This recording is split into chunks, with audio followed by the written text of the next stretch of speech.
Have you ever wondered what makes the greatest investors in the world not just wealthy, but truly fulfilled? Well, today we're going to explore that question with somebody who's had the unique opportunity to sit down with the legends of the investing world, best-selling author William Green. He's sat down with them, spoken with them, interviewed them, and he's going to share lessons he's learned from them. So welcome to another episode of the Michael Yardney podcast, where we help investors gain clarity amongst the confusion of the many mixed messages regarding our property markets.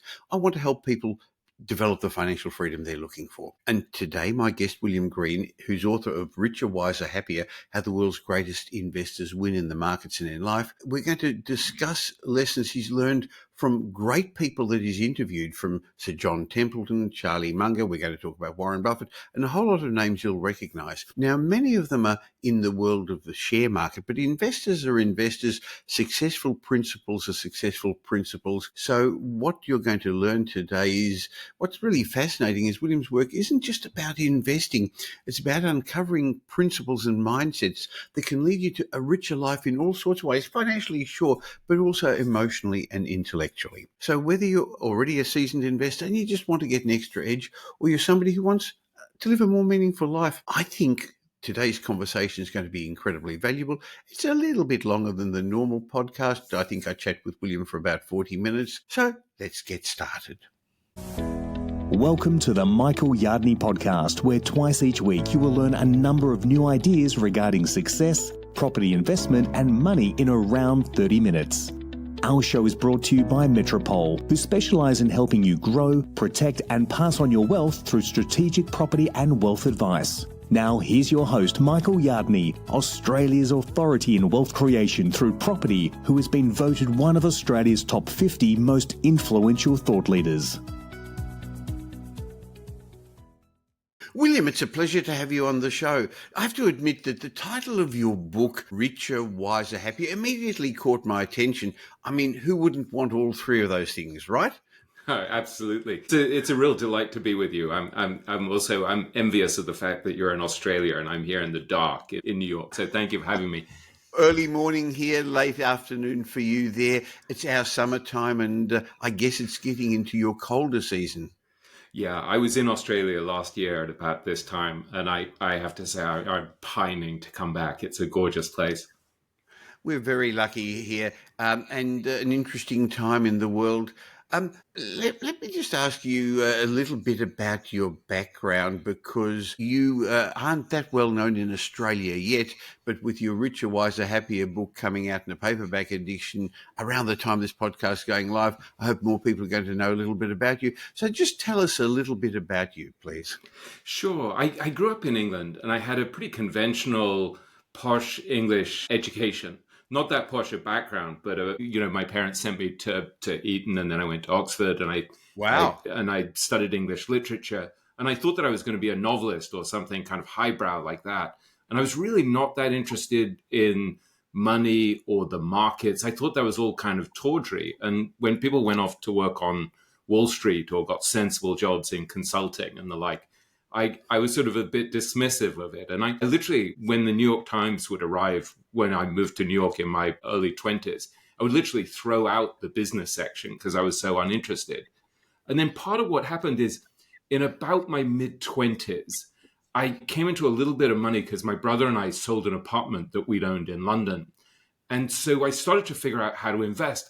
And there was something about the markets that I started to find completely captivating. And I think part of what it was the fantasy of finding some way of making money without actually having to work hard, just by using your mind. And I think there's something about my own personality that's fairly subversive and independent spirited, that sort of loved the idea that you could get rich just by outthinking other people. So I started to interview all of these famous investors because I'd become a journalist. And so I could interview them and ask them, what are the tricks of the trade? How did you figure this out? But gradually, the great irony is that I started in middle age to figure out, well, they know so much more than just how to get rich. These are actually some of the smartest people in the world. And what if I can ask them about all of these other questions, like how do you deal with uncertainty? How do you deal with adversity? How do you deal with failure? How do you deal with the fact that the future is unknowable? And so in many ways, Richer, Wiser, Happier became kind of the fruit of about 25 years of these interviews with a lot of the greatest investors of the last century. Well, you've interviewed some amazing people, including Charlie Munger. Who else have you interviewed that you've gathered all this great information from? So many people. I mean, in some ways, it started with going off to the Bahamas about 25 years ago to spend a day with Sir John Templeton, who was probably the greatest global investor of the 20th century. But I was going off and I was interviewing Jack Bogle, the founder of Vanguard, which now has, I think, $9 trillion in assets, or Yes. Peter Lynch, the legendary Fidelity investor. And it just has continued. So in the last few years, for books like this, I would interview someone like Howard Marks, who manages or oversees about 200 billion US dollars. So in some ways, what happened is that I started to put together the most important things I'd learned from many years ago. And then I would supplement it with more recent lessons from these legendary investors. So I would go back and I would think about, these original interviews that I'd had with someone like Templeton, where he would say to me, how could you be so arrogant as to think that you can pick the one investor, the one asset class, the one currency, the one country that you should invest in? And so very early on, I would get these lessons from these great investors, but then I would look back on my interviews from all of those years ago, and I would realize that actually Templeton was trying to teach me how to live. He was trying to teach me how to gain control over my thoughts and my mind and my time. And I was too obtuse and young and arrogant actually to open my mind and listen to him.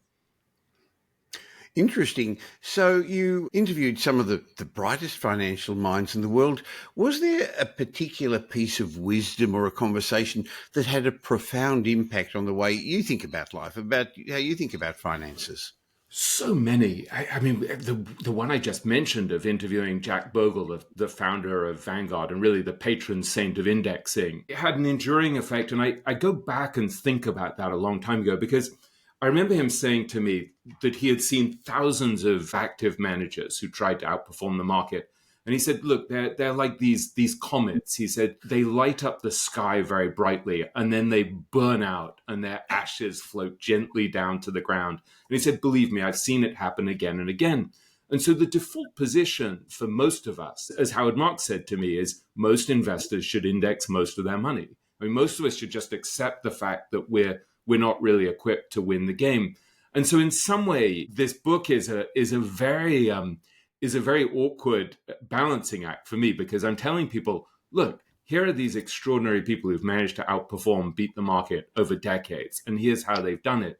And at the same time, I don't want to lead people like lambs to the slaughter and deceive them into thinking that this is easy. These are really extraordinary people, and your default position should be to say to yourself, well, am I them? Am I as unemotional? Am I as intense? Am I as ferociously competitive?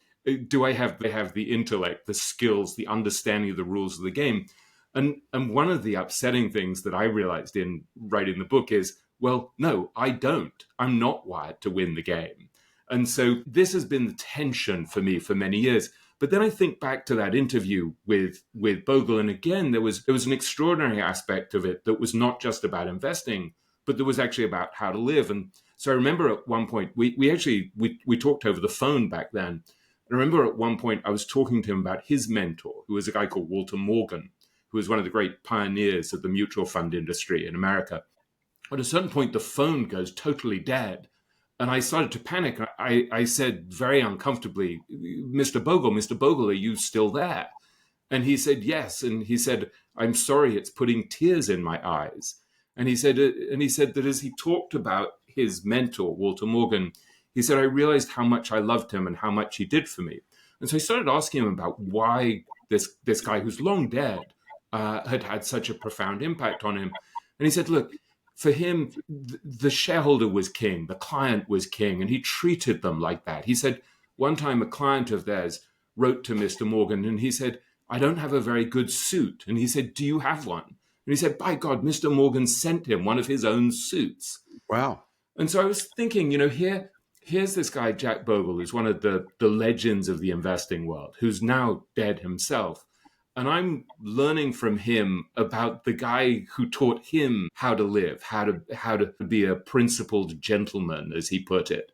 And there's something kind of beautiful about that. It makes you think, okay, so when I try to wrestle with how to live my own life, how will I be remembered? Like, we're not really talking about Mr. Morgan because he became vastly rich. I have no idea how rich he became.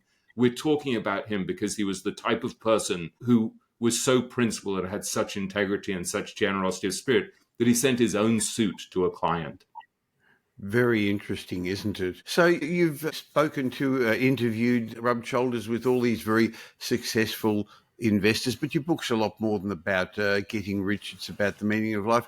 What do you think separates these investors from the rest of us when it comes to their mindset? Because I know we had a little bit of a chat offline before we started, and it's not about the knowledge, it's about mindset, isn't it? I think part of it is the sheer intensity of the people. These are very, very ferociously driven people who are constantly pushing themselves to get better and better. As Charlie Munger said about Warren Buffett, he's a continuous learning machine. And so they're constantly reading, they're constantly ingesting more information. They're ferociously competitive. I remember this, talking of Sir John Templeton, I'm friendly with his great niece, Lauren Templeton, who's also a well-known hedge fund manager. And Lauren said to me a couple of or so ago when we were in Switzerland together, she said that Templeton really admired Buffett. But she said whenever Buffett's name came up, Templeton's face would just drop. There was something about just the mention of someone else who was so brilliant that was very uncomfortable to him. So I think part of their success is just that intensity, that drive. And so I think, again, one of the things that we have to ask ourselves is, do I really want to be a super active investor? Do I want to be driven enough to play this game? But another thing I think that's very distinctive about them is they're so odds driven. And so they're constantly thinking about life and investing as a game. And so someone like Ed Thorpe, this legendary hedge fund manager, who also was the guy who figured out how to win at blackjack, how to beat the casino at blackjack, and then how to beat the casino at roulette. He said to me, look, if I go to gamble, if I don't have an edge, I don't play. And it's the same with markets. If he didn't have an edge, he wouldn't play. And so that attitude of also just always thinking in terms of odds, always thinking, well, how do I approach investing and life as a game where I can very consciously stack the odds in my favor? And so you saw this with Thorpe really during COVID, where I went to fact check the book during the early part of, I guess it was 2020. And so I was talking to him about how maybe it was a little later, maybe late 2020. I was talking to him about how he thought about COVID. And he was about probably 83 at the time, maybe 87. And he basically had studied all of the early data coming out of Wuhan in China. And he figured out what was going to happen in terms of the exponential growth in infections. And so basically, before there was a single death reported in the US from COVID, he'd already figured out that there were going to be somewhere between 200,000 and 500,000 deaths in the next year. And he put himself in quarantine. He literally calculated his own probability of dying as an 80-something-year-old man with no comorbidities. And so that approach of really thinking for yourself, questioning the data, being willing to depart from the tribe, always thinking in terms of probabilities, always also thinking about the primary importance of survival, of just staying in the game. He wasn't going to die. He was going to survive this thing and live to fight another day. So those are very probability-oriented ways of thinking. Whereas for someone like me, I'm sort of emotionally driven. I'm irrational. I'm short-term. It's very hard for me to defer gratification. And so it's just a very different mindset. It is, isn't it? Now, your book's called Richer, Wiser, Happier, How the World's Greatest Investors Win in Market and Life, which suggests to me that you're talking about a balanced life. But are these people who are very driven, so driven, do they actually have a balanced life? Do they enjoy their lives? It's a very complex and nuanced question. I would say they do enjoy their lives because they're absolutely captivated by what they do, by this game of solving problems in a world that's constantly changing and kind of competing with the smartest people on earth and winning. But there's a huge price to pay for that, often for the people around them. And so I remember after my book first came out in hardcover, Monish Pabrai, who's a very well-known hedge fund manager based here in the US, who became very close to Charlie Munger, went to Charlie Munger's house, and he recorded this video that he sent to me where he asked Charlie about the book. And he asked Charlie, how he likes the book. And Charlie's like, yeah, great book, loves the book. And he says, are there any particular insights you found interesting? And Charlie said, yeah, I was very interested by what he said about how many of us ended up divorced and separated. And he said it made total sense because he said we were so absorbed by what we did that we neglected our spouses. And so I think this gets at this kind of sort of a conflict here, right? Which is you want to find a game that you're really good at, that you find really captivating, but you also want to figure out, okay, how am I actually defining a happy, successful, and an abundant life? And if all that is winning the game, beating your competition, getting better all of the time, using every minute of your day to get smarter and better at this particular game, but then you neglect everyone around you, or you neglect your health, or you neglect your peace of mind, or you don't focus on giving back to your community or anything like that, you end up with a very stunted life. And so part of what I was doing was I was saying, okay, what can we learn from the greatest investors about how to get rich? What can we learn from them about what actually being rich means in the deepest sense of the word? And if being rich means you have a mansion or multiple mansions and a private plane and a yacht, but you're divorced and your kids hate you, or you have no peace of mind, or you're constantly getting in lawsuits with your partners or your clients, that seems like a form of poverty to me. And so in some ways, I agree with that.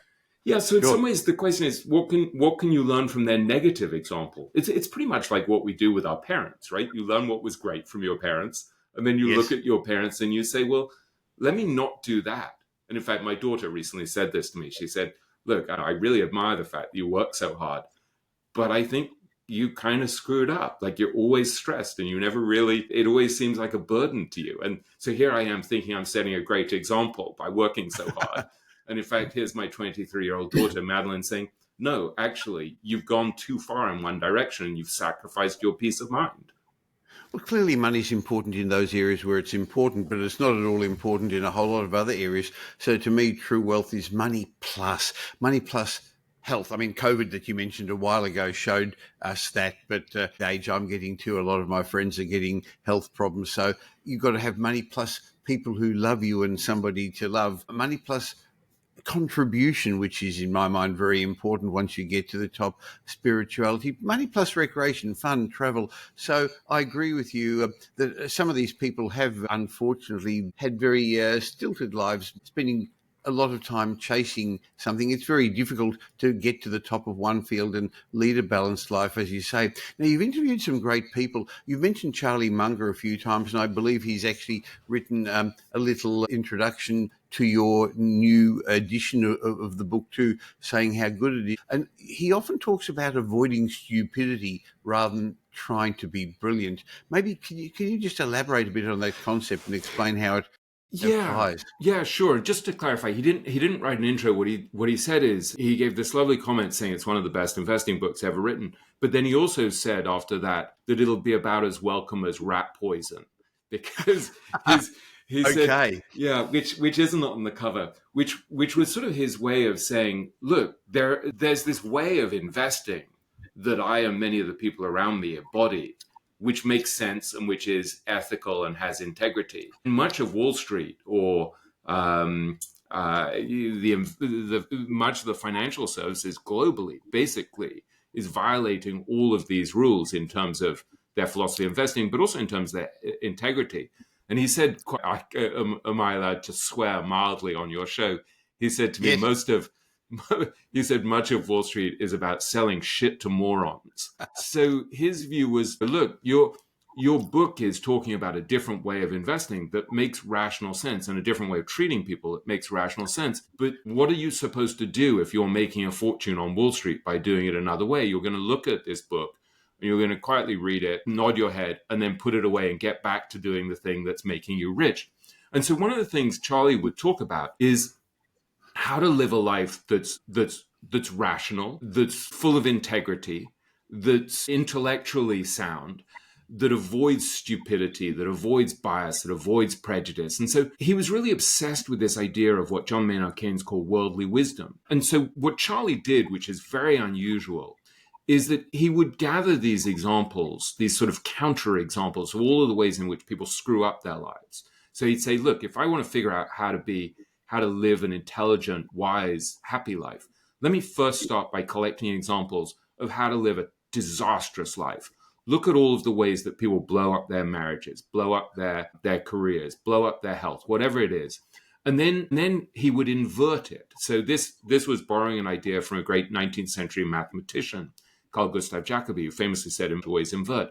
So you solve every problem, not just forwards by saying what's the right answer here, but also by looking for the wrong answer and then not doing that. And Charlie's explanation for this was that it's often easier to figure out what not to do than what to do. So if you want to figure out, for example, how to be a successful investor, you say, okay, let me look at all of the moronic things that people do that blow themselves up or blow them up, like, investing all of their money in cryptocurrencies or investing all of their money in Well, tech maybe stocks. that's not the right thing to say now because I believe Bitcoin's at a new high. But I agree with you. That's not investing, is it? It's speculation. It's speculation. And this isn't a comment on Bitcoin, which is way above my pay grade, but it's more a matter of betting on things that you don't really understand, that are the hottest asset in town, and assuming that it's going to keep going. And so people do this not only with cryptocurrencies, but with US tech stocks, right? There's an assumption that NVIDIA is going to go to the most sky. of people are listening to this, William, sorry to overtalk you. Yeah. In Australia, most of the people listening to this are real estate investors, and they chase the next hotspot and they follow the crowd rather than what has always worked, the fundamentals. Sure. Same thing. Exactly. So we have this tendency to chase whatever's hot. And I remember there's a great investor called Francois Rochon, who I interviewed for the book, who I've become friends with subsequently. And Francois said to me, look, most of us have this tribal gene where we just feel more comfortable within the herd. But he said, then there are a few weird people, a tiny percentage of the population. He said, this includes great investors, but it also tends to include writers and artists and the like, who have a non-tribal gene. And he said, it's easier for them to depart from the herd. And I think this is part of why I was so drawn to great investors, because I think there is a part of me that's very non-tribal. I'm not nearly as rational or smart as they are, but I naturally question whatever the crowd's doing. And so I think an intelligent investor, especially at a time when people are getting complacent, which they certainly are about US markets, you just want to step back and say, okay, so what could go wrong here? What think about the property bubble that started here in the US in 2007 and then blew up, where you just had people willing to take on deals that they shouldn't have taken on. So Howard Marks, one of the great investors, just would look and would take this kind of very intuitive gut reaction to the market. And he would say, well, a crap deal like this shouldn't be getting done. If it's getting done, what does that tell me about the complacency of other actors in the market? And so it's not a matter of being, perennially bearish and pessimistic. It's really a matter of just looking at the evidence in a dispassionate way and saying, how much risk is there already in the market? And then the willingness to kind of step back, buy things cheaply, be patient when things are overpriced. And so, again, it's this very dispassionate way of looking at probabilities. And I suspect this works just as well in property as it does in the stock market. It's no coincidence that Charlie Munger made a fortune in property. I mean, he made a fortune developing property, but he also, he was amazing with the stock market. And he would just say, look, my approach to investing in stocks is to be like a spear fisherman. And he said, you just stand by the side of a stream and you wait for a big, fat, juicy salmon to swim by. And then you spear the salmon. And then you go back to sitting on your hands and doing nothing until the next big, fat, juicy salmon swims by. And it might be 6 months, it might be years. And so a lot of, I think, success, both in investing in property and in the stock market, is to have that patience and to be tethered to valuations rather than to, the mood swings of the crowd. I guess that also goes with the concept of delayed gratification. As humans, we do feel more comfortable in the crowd, as you say, and it's hard for a lot of us to remain rational, especially when money's around. But one of the concepts I've learned among successful investors is, yes, they're very selective in what they invest, but they've also learned to delay gratification. They do the hard things now to have an easy life later, rather than do the easy things now to have probably a harder life later. Yeah, I wrote about this whole concept of delayed gratification at some length in a chapter about these two English hedge fund managers called Nick Sleep and Kay Sakaria, who had this incredible record at a firm called Nomad, where they beat the market by something like 800 percentage points over 13 years, and then retired at the age of 45 and decided to spend the second half of their lives giving the money back to society. And a lot of what they did really was based on this concept of delayed gratification. And so they would look at what Nick Sleep called the sin and folly of Wall Street. And they would just say, well, we're not doing any of that stuff. They were kind of these ornery characters. And they became weirdly obsessed with this famous novel of Robert Pirsig, Zen and the Art of Motorcycle Maintenance, which was all about what Pirsig called the metaphysics of quality. And so they would say, okay, if we were running a fund that's really devoted to this idea of quality, how would that affect everything we do? For example, how would it affect the kind of information we digest? And so they would look at what everyone else in the investment business was doing in terms of their information diet. And they said, well, look, everyone's focused on such ephemeral nonsense, right? Like at one point, I remember Zach saying to me, he pointed out an article in the Financial Times where people were debating whether the economic rebound would be in the shape of a V or a Nike swoosh or whatever. He was like, look, it's just total bullshit. He's like, it just doesn't matter. He said, what we're doing is we're just saying, what's a great destination for a business in 10, 15, 20 years? And then we look at, is the company actually doing the things that are going to get them to this beautiful destination? And so they would end up with this incredibly concentrated portfolio of companies like Costco, Berkshire Hathaway, and Amazon that were all deferring gratification and were all willing to invest for a long, distant future. And so in a way, it's a whole philosophy of business and life where it's saying, we're not going to try to maximize our profits in the short term. We're not going to try to squeeze our shareholders. We're going to behave honorably, patiently in everything from the way they structured their fees to treat people fairly, to the way they treated each other, which was really kind, to the information they digested, which was long-term, not short-term.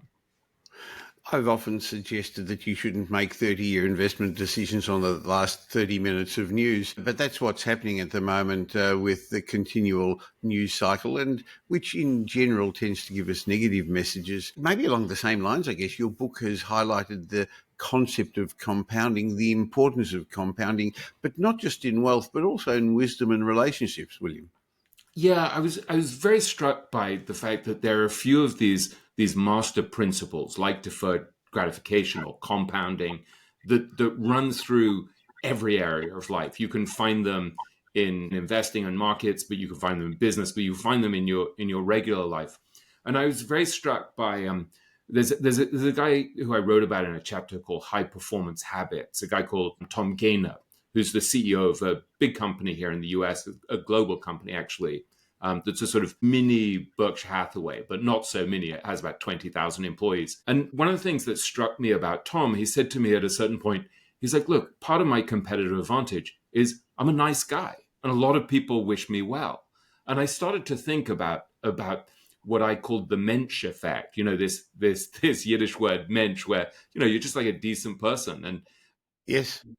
And what you see with Tom, and also with a friend of mine called Guy Spear, who embodies this, they're so kind and decent to so many people that wherever you go, you find people trying to help them, trying to share information with them, trying to bring deals to them, giving them advice on who they should hire. And it struck me that one of the things that you wanted to do was to emulate what both Guy and Tom Gaynor were doing, which is compounding goodwill.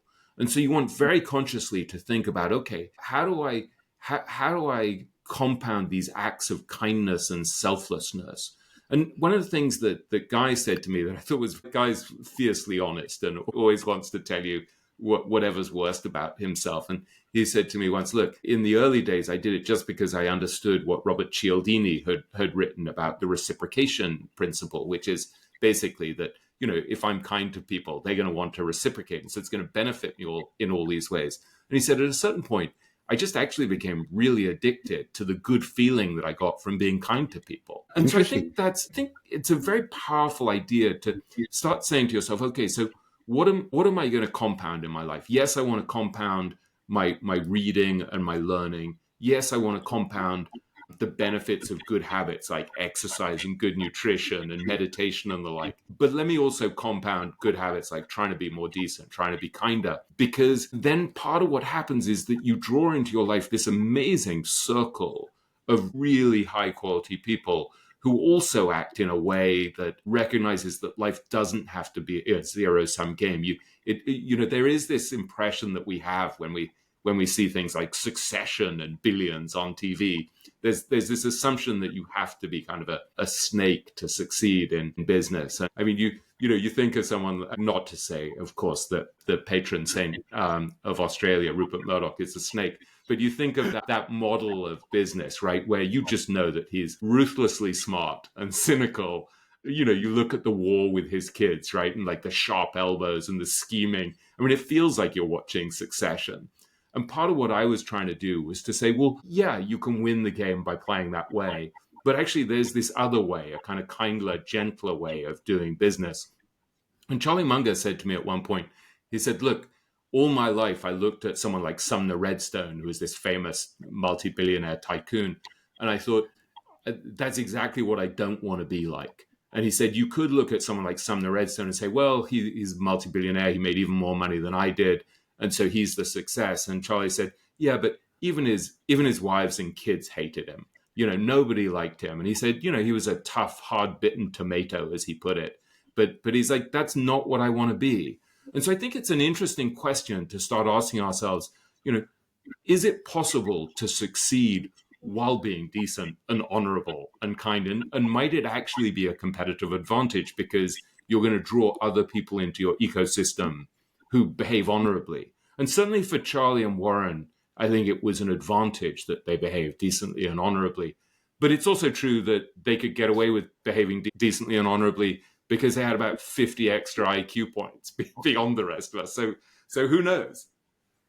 Interesting. Now, you've written about Sir John Templeton's ability to invest in times of fear and uncertainty. And boy, is that relevant today with the geopolitical problems, the economic challenges, what's going to happen to interest rates? Are we going to fall into recession? It looks like inflation is coming under control in the world. Interest rates are starting to come down, and maybe that fear of recession has gone. But every year there are X factors, black swan events. So we live in a world of uncertainty. How can the average person take a similar approach to John Templeton's to just keep going when you've got all these negative messages, confusing messages in the media?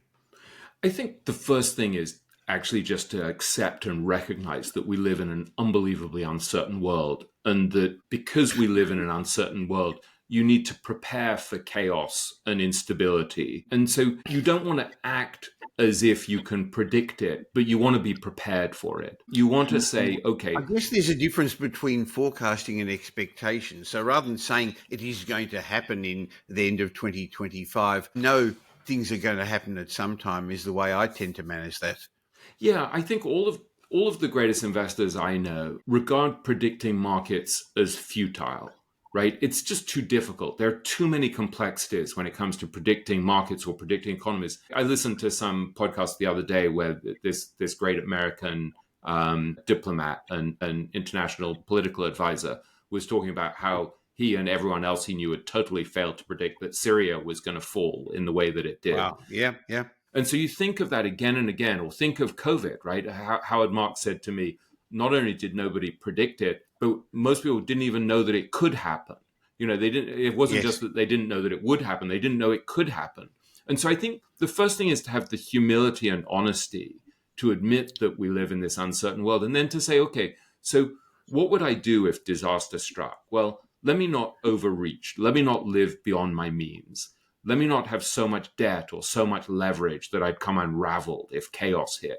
And so I think it's just preparing. It's not that you want to be so pessimistic that you become paralyzed, because as Howard Marks said to me, at a certain point, risk avoidance becomes return avoidance, right? If you decide, no, we live in such a perilous world that I'm just going to stay home and curl up under my desk and not do anything, that's not going to work that well either.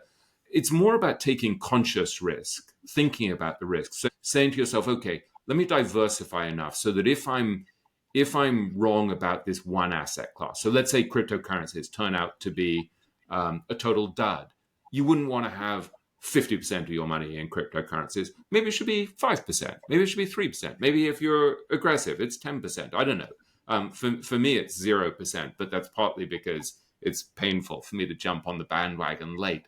But I don't know. I like having a little bit of cash on the side. I like being diversified. For many years, it's been hugely unpopular and unsuccessful to invest in emerging markets.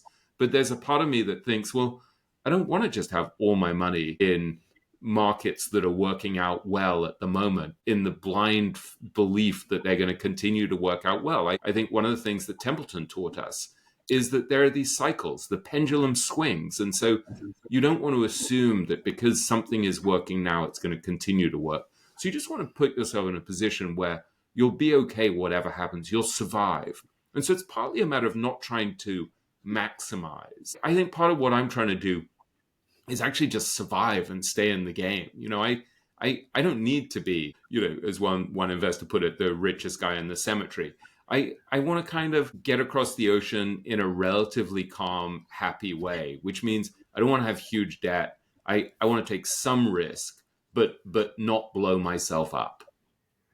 Well, interestingly, you've written and you've spoken now a couple of times about the importance of humility in investing. I guess it's important for us to recognize what we don't know and avoid overconfidence, which is hard because when the market suddenly turns in your favor, you actually think, hey, I made a smart decision, when it was probably just a bit of luck and you were in the right place at the right time.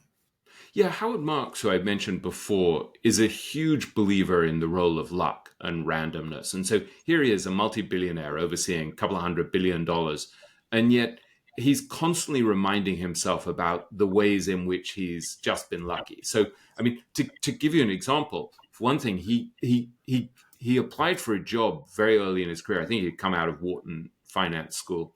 He applied for a job at Lehman Brothers. He absolutely knew that he wanted to go work for Lehman Brothers, this great American investment firm. And he never got the job. And many years later, he discovered that the guy who was supposed to call him and tell him that they'd given him the job got drunk and had a hangover and failed to call him.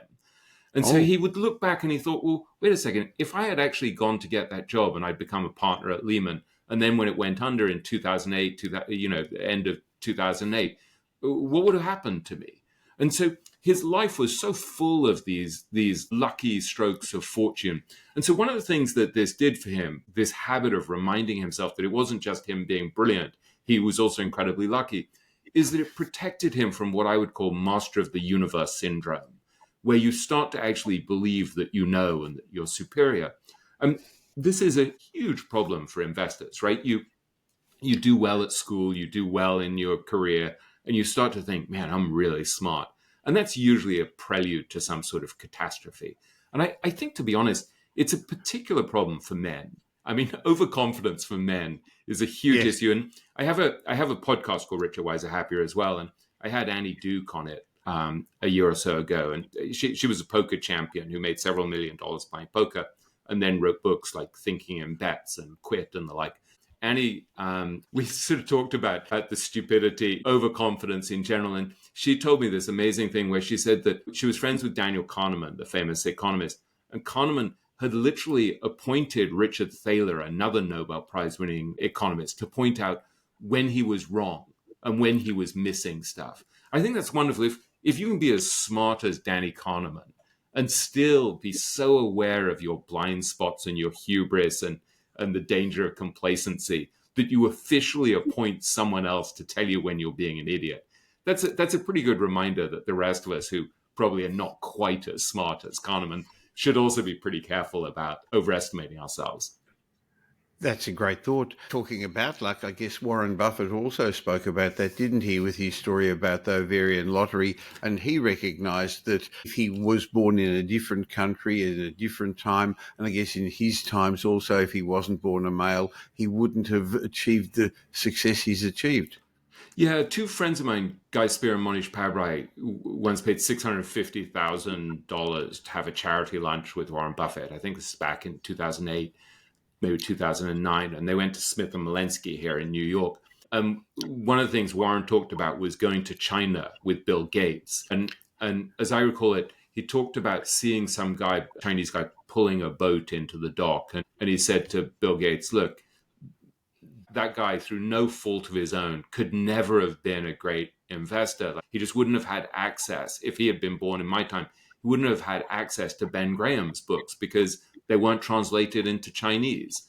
And so it's just a way of reminding himself that you really do need good fortune. And I feel like when people are successful, there's this tendency to be kind of self-congratulatory about it and a little bit dismissive and judgmental of people who were less successful. And I often feel, look, my parents were very loving and they sent me to the best schools in the world. And I feel like I was born about 3 feet from, the goal line.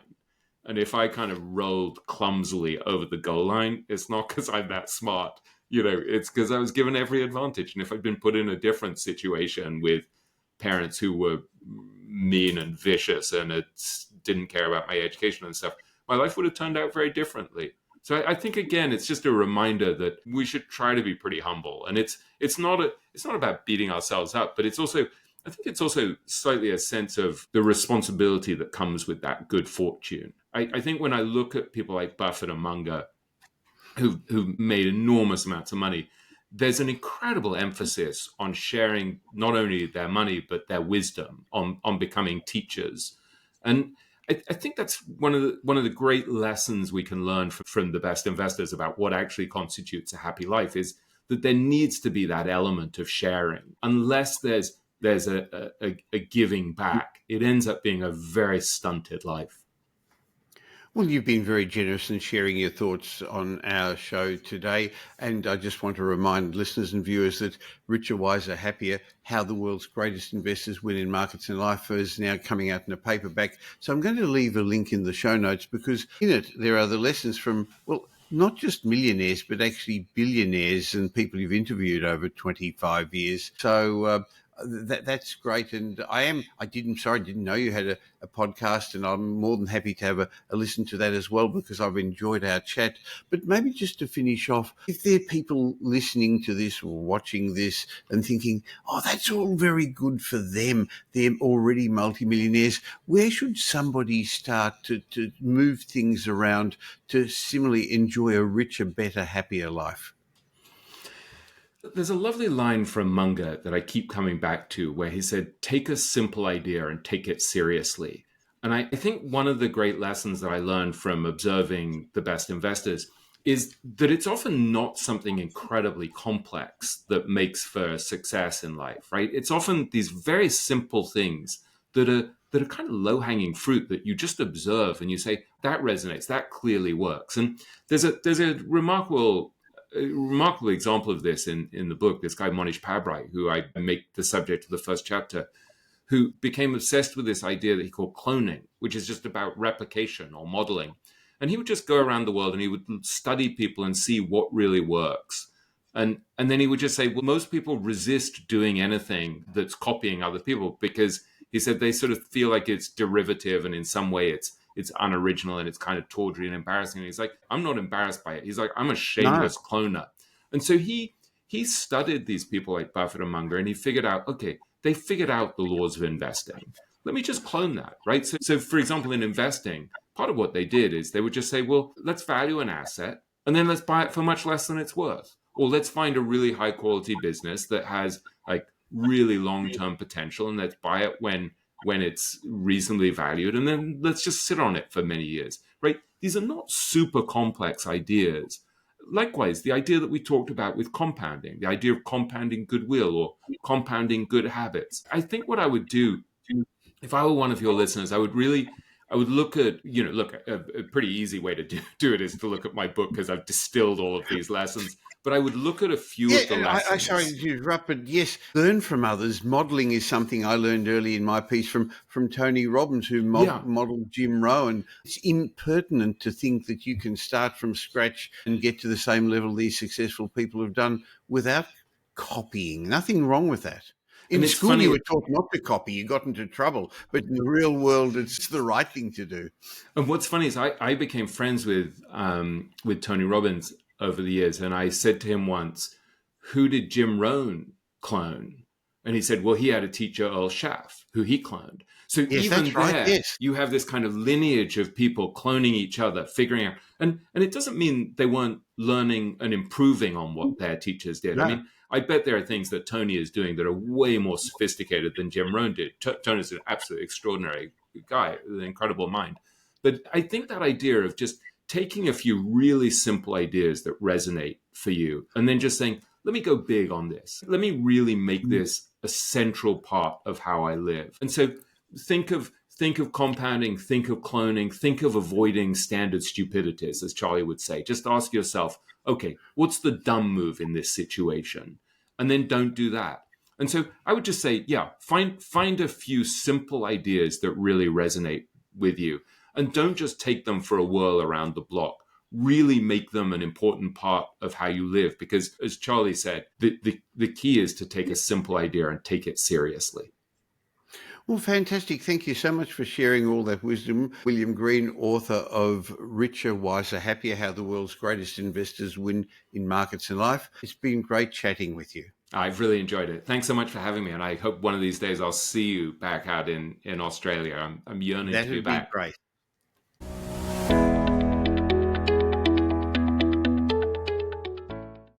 Well, wasn't that a great conversation with William Green? And there were some common themes that went through what the successful investors do and things that we often talk about on this podcast, such as the power of compounding, the power of delayed gratification, and the importance of getting a right group of people around you. So can I ask you a direct question? Is your current peer group really supportive of your goals of taking your property investing or your business or your life to the level you want it to be? I've found that too many Australians get stuck and simply just don't have the right peer group or the right advisor network to help them get to the next level.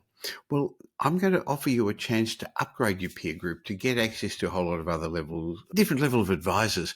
And again, it's the sort of concept that William Green spoke about the other successful investors that he spoke with. I'm going to invite you to join us at Wealth Retreat 2025 in early May and meet a new peer group of determined, successful property investors, business owners who are looking to have a roadmap to get them to the next level. The theme of Wealth Retreat is where you're going to be in 2030, in 5 years' time. Now, already a number of successful investors are returning. They come back year after year. There's a few people who've already booked in. In fact, somebody from New Zealand who's got a very, very substantial property portfolio. And why are they coming even though they are successful? Because they understand the importance of getting away from the rat race and spending 5 days planning the next stage of their life. And that's what we're going to help you do. Apart from the amazing networking, sharing, and personal interacting opportunities, you're going to experience 5 days of advanced concepts not found in books or on the internet. And so you're going to have a great faculty of speakers, and it's not just me, Simon Kirstenmacher, Brett Warren, Mark Reed and Ken Race, a gaggle of property and finance people as well. So go to wealthretreat.com.au. Now, don't count yourself out, because I've said there's a lot of already very successful people there, but every year there's a few beginning investors. In fact, one gentleman, I won't mention his name, who came last year, who had a $120 million property portfolio, came the first year when he was just starting out his property portfolio, and that was 16, 17 years ago. And he's come back, I think, for the fifth or sixth time last year. So if you really want to join us, let's have a chat about you personally. Make sure you benefit from it. And I'll back Wealth Retreat with my money back guarantee. So go to wealthretreat.com.au. There'll be a link in the show note, and spend 5 days with the best faculty of experts I could put together, but also with a great community, because To get to the next level, you need to up your peer group. Now here's Michael's mindset message. Remember, a change in your thinking will lead to a change in your life. In today's mindset message, I'd like to share with you one of the best philosophies I've ever learned from my mentor, Jim Rohn, and it was the ant philosophy, and it's a powerful concept. I think everybody should study ants because according to Jim Rohn, they've got an amazing 4-part philosophy. Now, here's the first part. According to Jim Rohn, ants never quit, and he's right. That's a good philosophy. If they're headed somewhere and you try and stop them, they'll look for another way. They'll climb over, they'll climb under, they'll climb around. They'll keep looking for another way. What a neat philosophy, to never quit looking for a way to get to where you're supposed to go. The second philosophy of ants, according to Jim Rohn, is that they think winter all summer. And I guess that's an important perspective. You can't be as naive as to think that summer is going to last forever. Now, that's the words Jim Rohn used, but I guess I'm saying the good times aren't going to last forever. So what do you do with this advice? You know that the bad times are going to come. You think ahead and you plan for them. The third part of the ant philosophy is that they think summer or winter. Why is that important? Well, during winter, ants remind themselves, hey, this won't last forever. We're going to be out of here soon. And on the first summer day, the warmer day, it may not be summer, the ants are out. So if it turns cold again, they'll just dive back into their ant farms. But then they come out on the next warm day. They can't wait to get out. And here's the last part of the ant philosophy. How much will an ant gather during summer to prepare for winter? And the answer is all they possibly can. What an incredible philosophy, the all you possibly can philosophy. Now, this was a great lesson from Jim Rohn.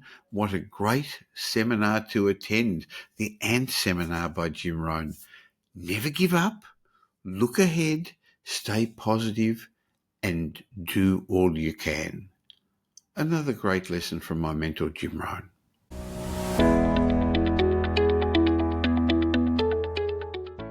Thank you for spending the last little while with me. I hope you got some benefit from this show. But before you move on to the next podcast you're going to listen to, let me remind you I have another show that I produce once a week with leading demographer Simon Kirstenmacher. We call that Demographics Decoded, where Simon and I unveil the trends that are going to shape your future. In my mind, this is a must-listen-to podcast for anyone interested in property investment, but also for business people and entrepreneurs. So if you don't currently subscribe to Demographics Decoded, just please stop for a second and subscribe on your podcast app where you're listening to this, or on YouTube. And of course, if you don't subscribe to this show, the Michael Yardney podcast, why not click the link that says follow or subscribe wherever you're listening right now. So twice a week, you're going to get benefit from my guests and me. And I'd like to ask you a little favour, please. If you did enjoy today's show and you know somebody who would also benefit, please tell them about the Michael Yardney podcast and Demographics Decoded. There's a share button on every podcast app. On Apple Podcasts, there are 3 little buttons at the top of the player. Or just tell them about it. Just have a chat with them. Now, I hope you're going to be doing them a favour, and you're definitely going to be doing me a favour in my quest to help as many people as possible to become financially literate. And by the way, I've got a special bonus for you. As my way of saying thank you for subscribing, just go to podcastbonus.com.au. There'll be a link in the show notes, podcastbonus.com.au, where I've got a bunch of ebooks and reports. It's just my way of saying thank you for taking the time to listen. And remember, the information that we give you in this podcast is general information, not specific information about your personal circumstances, because we don't know about them. But if you do want specific information, you can always have a chat with my team at Metropole. Go to metropole.com.au. If you really want to learn more, you can always listen to the previous podcast, the many episodes we've already published. Just go back to the old episodes, which each have lessons about property investment, success, and money. Once again, thanks for listening to today's show. Thanks for listening to this episode of the Michael Yardney podcast, which was brought to you by Metropole, who help their clients grow, protect, and pass on their wealth through strategic property and wealth advice.